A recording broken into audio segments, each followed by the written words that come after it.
Hello friends, आज मैं explain करने वाली हूँ थिएटर में रिलीज हुई न्यू मूवी डिबंकिंग मूवी के लीड रोल में हम करीना कपूर को देखते हैं। पर मैं दावे के साथ बोल सकती हूँ कि ये मूवी प्योर डिटेक्टिव जनर की है।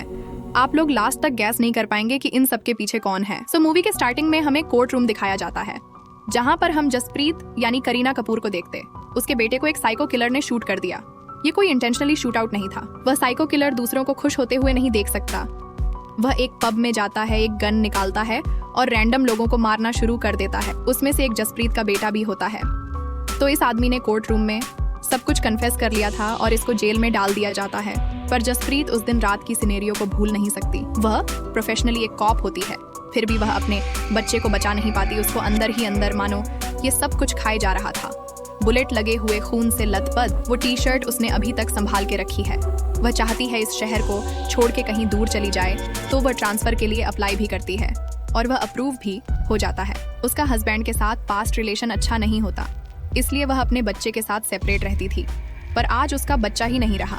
जब उसकी दूसरी जगह पोस्टिंग होती है, वह गाड़ी लेकर निकल जाती है। उसके पापा ने उसको बहुत रोकने की कोशिश की, वह भी कॉप होते हैं, पर उसने एक बात भी नहीं सुनी। उसने बोला मुझे जगह चेंज करनी पड़ेगी अपने आप को थोड़ा संभालने के लिए। फिर हम देखते हैं कि उसकी दूसरी जगह पोस्टिंग होती है और वह गाड़ी लेके निकल जाती है।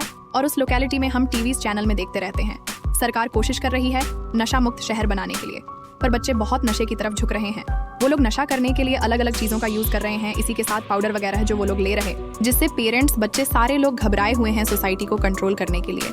वह लोग रास्ते में बैठ के आंदोलन भी कर रहे हैं। फिर हम देखते हैं कि जैस अपने ऑफिस में पहुंचती है। पहुंचने के बाद अपने बॉस को रिपोर्ट करती है। पहले तो उसका बॉस उसे कांग्रेचुलेशन करते हैं नई पोस्टिंग के लिए। इसी के साथ उसे एक केस भी सौंप देते हैं, इशप्रीत कोहली मिसिंग केस। कोई बच्चे की मिसिंग केस सुन के जसप्रीत बोलती है मैं इस इन्वेस्टिगेशन में ज्वाइन नहीं हो सकती। पर उसका बॉस बोलता है यह तुम्हारा कोई ऑन ऑप्शन नहीं है जसप्रीत, हम तुमको इस केस में डाल रहे हैं तुम्हारे पुराने तजुर्बे को देखते हुए। हमें पता है कि तुम्हारे साथ पास्ट में क्या हुआ, पर कोई फैमिली के साथ आगे ये ना हो, ये देखना भी तुम्हारी रिस्पॉन्सिबिलिटी है। और after all you are a officer Jaspreet के ना चाहते हुए भी केस में उसे डाल दिया जाता है। फिर हम देखते हैं जसप्रीत कोहली फैमिली के घर के पास पहुंचती है, जहां पर ऑनरेडी इनका डीआई हार्डी इन लोगों के लिए वेट कर रहा हो। मिस्टर एंड मिसेस कोहली का बच्चा इशप्रीत कोहली जो कि स्कूल से लौट रहा होता है, अचानक बस से उतर जाता है। फिर वह घर नहीं लौटता। फिर ये लोग पूछता शुरू करते हैं, जहाँ पर पेरेंट्स बोलते हैं मेरा बच्चा बहुत ही अच्छा था, वह कोई भी गलत काम नहीं करता, अचानक से वह गायब हो गया, बस से उतर गया। फिर फैमिली हिस्ट्री के बारे में जसप्रीत पूछना शुरू करती है, जहाँ पर यह पता चलता है कि जसप्रीत अडॉप्टेड होता है। इंडिया से उसके पापा उसको अडॉप्ट करके यूके लाए थे। इसी के साथ ये भी पता चलता है कि दिलजीत कोहली का भाई भी इधर रहता है, पर इन लोगों के साथ उसका रिश्ता उतना अच्छा नहीं है, मानो खराब ही है। बिजनेस में उसके भाई ने उसको धोखा दिया है। जहाँ पर ये भी पूछते हैं कि उसके साथ घर में किसी का झगड़ा हुआ था या आप दोनों के बीच कोई आपसी झगड़े जिससे बच्चे के ऊपर गलत इफेक्ट पड़ा हो। दिलजीत बोलता है नहीं, ऐसा कुछ भी नहीं, घर पर नहीं हुआ था, सब कुछ घर में बिल्कुल सही है। पर उसकी माँ बोलती है नहीं, ऐसा हुआ था जब से उसके मामा ने उसे चाटा मारा है, तब से वह थोड़ा अपसेट रहने लगा था। तब जसप्रीत पूछती है असलियत में क्या हुआ था। असलियत में सिगरेट पीते हुए जसप्रीत को उसके मामा ने देख लिया था, तब सिर्फ उसको चाटा ही नहीं मारा बल्कि वीडियो भी अपलोड कर दिया था, जिससे उसे थोड़ा इंसल्ट फील हुआ। साइड में खड़ा हुआ हार्दिक जो कि दिलजीत का छोटा भाई है, बोलता है कुछ भी नहीं हुआ, आप लोग इन सारी बातों को अब क्यों बोल रहे हो, भांजे को मिसिंग हुए बहुत टाइम हो चुका है, आप लोग उनको ढूंढिए। पर जैस बोलती है ये एक प्रोसीजर है जो हमें करनी पड़ेगी। उधर से सारी इन्फॉर्मेशन लेने के बाद वो लोग हेडक्वार्टर पहुंचते हैं। एंड बस के अंदर वाले सीसीटीवी फुटेज को वो लोग प्ले करते हैं। विदेश के बस पे सीसीटीवी होते हैं। अब आप ये स्कूल बस मान लो या पब्लिक बस वीडियो चेक करते टाइम ये पता चलता है इशप्रीत राय पार्क के उधर उतर चुका है। फिर पुलिस की पूरी टीम उधर जाती है, एंड इन्वेस्टिगेशन करना शुरू करती है। मतलब खोजबिन पूरी रात चलती है। एक के बाद एक वह लोग कोशिश करते हैं। सबूत ढूंढने के लिए पानी में भी स्कूबा डाइव लगाया जाता है, पर कोई भी सबूत हाथ नहीं आता। पर मानो डीआई हार्डी को कुछ दिखता है, वह किसी को बुलाता नहीं। फिर अगले दिन सुबह हम देखते हैं डीआई हार्डी बोलते हैं तुम लोग थक चुके होंगे, और वह अपने एक फेवरेट ऑफिसर को अपने साथ लेकर चला जाता है, जो कि उसको भाई की तरह मानता है। वह जैस को भी घर भेज देता है, ये बोलते हुए पहला कॉल मैं तुम्हें ही करूंगा अगर मेरे हाथ में कोई लीड आई। फिर अगले दिन सुबह इनके हाथ लगती है यशप्रीत की बॉडी, जो कि देखने में लग रहा था कि पानी में डूब के मरा है, पर वो एक गाड़ी के पहले सीट पर था। गाड़ी का दरवाजा खुला हुआ था। फिर पोस्टमार्टम वगैरह होता है और पता चलता है कि पानी में डूबने की वजह से और गला घोंटने की वजह से उसकी मौत हुई है। यशप्रीत के माँ बाप फूट फूट के रोने लगते हैं और मानो जसप्रीत को अपने बेटे का विजन स्प्रीत के अंदर दिख रहा होता है। वह भी अंदर से झंझर चुकी थी। जसप्रीत के क्लासमेट से पता चलता है कि वह पियानो सीखने के लिए हर रोज स्कूल से बाहर जाया करता है, पर कुछ टाइम से वह गया नहीं। और दूसरी जगह हमको यह भी पता चलता है कि मिस्टर कोहली और मिसेस कोहली के बीच दाम्पत्य जीवन बिल्कुल भी अच्छा नहीं होता। नीलजी कोहली बाहर एक लड़की के साथ अफेयर में थे और वह लड़की कोई और नहीं बल्कि वही लड़की थी जो यशप्रीत को प्यारों सिखाती थी। दिलजीत चाहता था कि उसका लड़का उसकी गर्लफ्रेंड के साथ अच्छे से घुल मिल जाए और दिलजीत यह भी चाहता था कि वह मिसेस कोहली से डिवोर्स ले ले। मिसेस कोहली हमेशा डरी सहमी रहती है। वह अपने बच्चे से बहुत प्यार करती है और मिस्टर कोहली भी माँ बाप में तो बच्चे के लिए बहुत प्यार था और इंटरगन में यह जसप्रीत को भी पता चल चुका था। पर प्रोसीजर के लिए इन दोनों के बारे में पूछना पड़ता है कि जिस दिन इप्र मरा था उस दिन ये दोनों कहाँ थे। दोनों ही अपना जस्टिफिकेशन दे देते हैं और वह जही भी बैठता है। फिर पुलिस को एक क्लू मिलता है। जिस गाड़ी में यशप्रीत की बॉडी मिली थी वह गाड़ी और किसी की नहीं, दिलजीत के भाई की होती है जो कि उसका बेटा चलाता है। वह नशे की सारी सामग्री लेता था। उसके साथ उसका एक दोस्त भी होता है। जहां पर पुलिस को पता चलता है वो दोनों उस दिन उधर गए थे। फिर उनको कस्टडी में लिया जाता है। शाकिब टोटली डिनायर देता है। फिर जब उसे गाड़ी दिखाई जाती है, फोटो दिखाई जाती है, तो वह बोलता है क्या कुली पार्क में कोई जाकर घूम नहीं सकता। और बाहर के देशों में तो मुजरिमों को या सस्पेक्ट को भी खुद का लर मिलता है जो कि ऑनऑब्वियस स्टेट ही प्रोवाइड करता है। और शाकिब का इंटरव्यू कर रहा होता है। डीआई हार्डी मानो उससे कुछ पर्सनली दुश्मनी रखते थे। डीआई हार्डी मानो उनकी कुछ पर्सनली दुश्मनी थी उससे। हर एक केस में घुमा फिरा के वो उसका ही दोष निकाल रहे थे जो कि अभी तक प्रूफ नहीं हुआ कि उसने कैसे मर्डर किया, क्या कुछ किया। फिर भी हार्डी हर एक टाइम उसे ही पॉइंट आउट कर रहा था। जब कुछ प्रूफ नहीं होता तो लॉयर बोलता है इसका मोटिव क्या है, तुम मोटिव पहले ढूंढ के लाओ फिर इसको सस्पेक्ट बोलना। फिर भी हम देखते हैं कि उसको पुलिस की कस्टडी में रखा जाता है। शाकिब की फैमिली वाले जो कि दिलजीत के भाई होते हैं वह आते हैं अपने बच्चों के बीच में सुलह करवाने और यह बोलने कि मेरे बच्चों ने कभी भी तुम्हारे बच्चों का बुरा नहीं चाहा।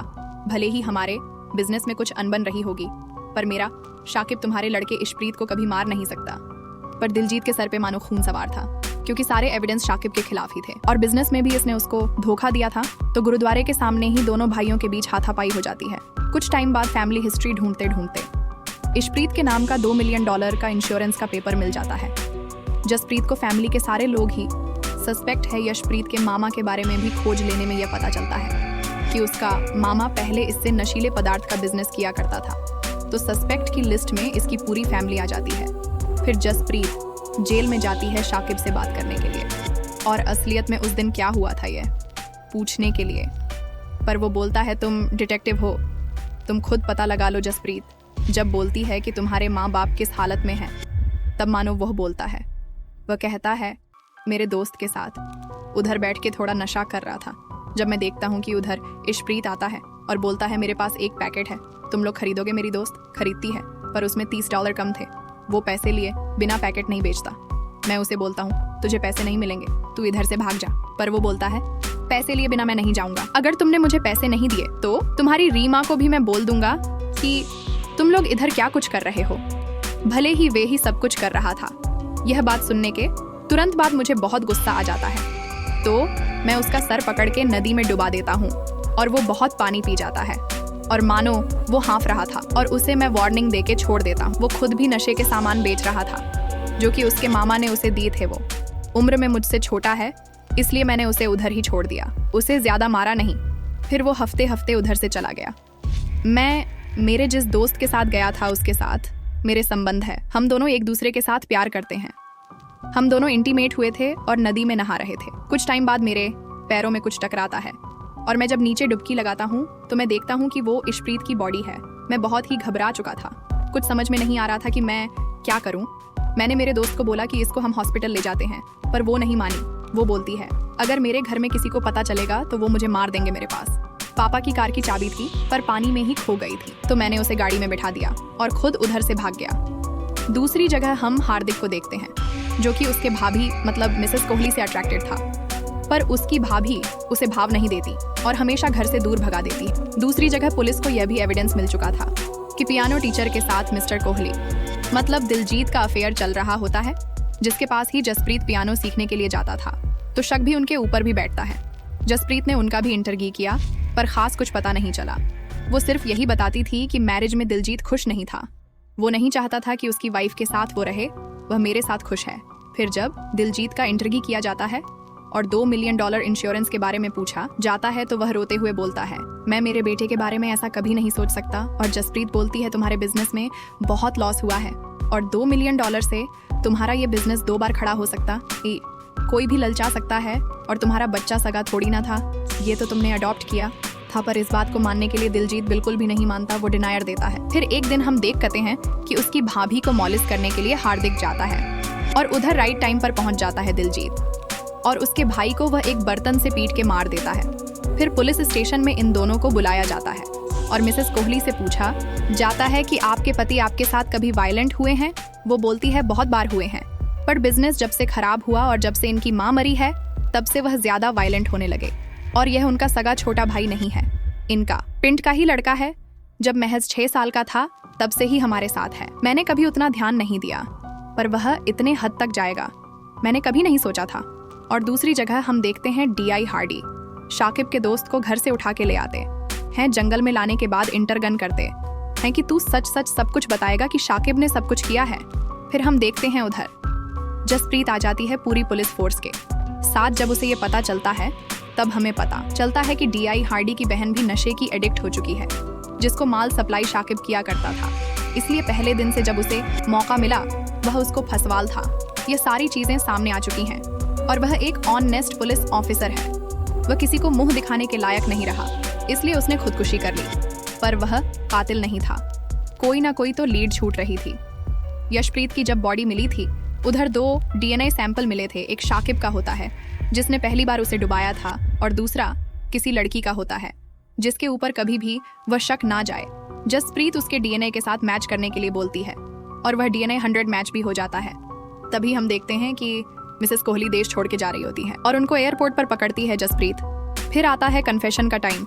वह बोलती है, जब मेरी शादी दिलजीत से हुई थी तब से मेरा जीवन झंड हो चुका है। इंडिया से लाकर मुझे UK पटक दिया, फिर इधर में नौकरानी बनी इसकी और इसकी माँ की, फिर एक बच्चा अडॉप्ट किया। वो मेरी मर्जी से नहीं था, इन दोनों को चाहिए था पहले। इसकी बूढ़ी माँ को देखो, फिर इस बच्चे को, फिर इस जानवर को। मुझे बिल्कुल भी प्यार नहीं करता था। वो तो प्यार ढूंढता था उस म्यूजिक टीचर के पास। और जिस 6 साल के बच्चे के बारे में बात कर रही थी ना, वो जब थोड़ा बड़ा हुआ मुझे अटेंशन देने लगा, भाभी भाभी पुकारता था और मेरे इर्द गिर्द घूमता था। मुझे लगा कोई तो मुझे अटेंशन दे रहा है। पर मर्दों वाली प्रॉब्लम, वो अपनी लाइन भूल जाते हैं। वो चाहता था कि वह मेरे साथ सोए, पर मेरी मर्जी नहीं थी।